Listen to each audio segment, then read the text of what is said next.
এখনো যদি তোদের ওই সিনেমাতে গিয়ে একবার কোমর দুলিয়ে দাঁড়াই না, তাহলে ওই কোয়েল, শুভশ্রী, শ্রাবন্তীরা ভয়ে পালিয়ে যাবে। বলে যাস না আটকুড়ের বেটা, আমার নাম মধুবালা রে, মধুবালা। এই একটা লাঠির বাড়িতে বুঝিয়ে দেবো এই মধুতে কত বিষের জ্বালা। এই চুপ করে দাঁড়িয়ে কি দেখছিস? মার শালিকে।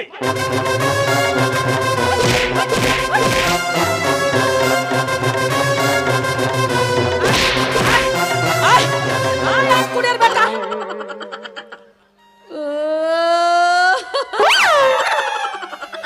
এখন ধরা পড়ে গিয়ে কান্নাকাটি হচ্ছে। হেবি জোর কেলিয়েছে, কি ব্যথা। ব্যথা? তোর এই ব্যথার উপরে আজকে আমি লাঠির বাড়ি মারবো। আমার লাঠিটা কোথায় গেল রে? আজ তোর একদিন কে আমার একদিন। করে মারি বলছি, আমার ভুল হয়ে গেছে, এরকম কাজ কোনোদিন করব না। ওকে আজ আমি কিছুতে ছাড়বো না, আজ তোকে। গুরু, কি হলো? কি হলো তোমার? মাথাটা হঠাৎ ঘুরে গেল জানিস। মাথার কি দোষ বলো তো? মাথায় ওরকম একটা আঘাত করলে মাথা ঘুরাবে না? চলো চলো তাড়াতাড়ি ডাক্তার কাছে চলো। আচ্ছা মায়া, তুই কি আবার পিছু নিয়েছিলি নাকি? তা গুরুর পেছন চালা নেবে না তাই কখনো হয়?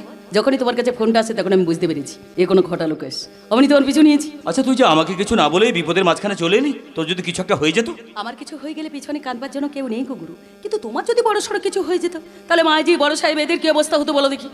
মায়া, তুই আমাদের জন্য এতটা ভাবিস? তা ভাবো না কেন গুরু, ছোটবেলায় মা বাবাকে হারিয়েছি, অনাথ আশ্রমে বড় হতে হতে বুঝতেই পারিনি নিজের বলে কিছু হয়, পরিবার বলে কিছু হয়।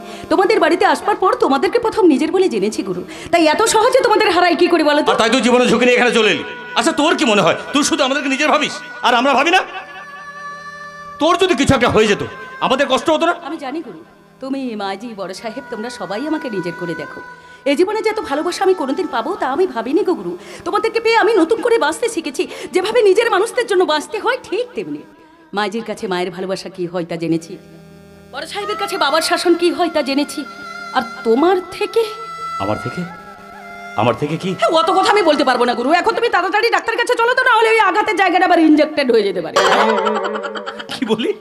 ইনজেক্টেড? আরে বাবা, ওটা ইনজেক্টেড নয়, ইনফেক্টেড। তোকে না কতবার বলেছি মায়া, শুধু কাজ করলে হবে না, একটু লেখাপড়া শিখতে হবে, না হলে সমাজের কাছে সারা জীবন মাথা নিচু করে থাকতে হবে। যেভাবে তুমি চলো গুরু। আচ্ছা গুরু, তুমি তো পড়াশোনায় ভালো ছেলে, তাহলে ভালো করে পড়াশোনা করলে না কেন?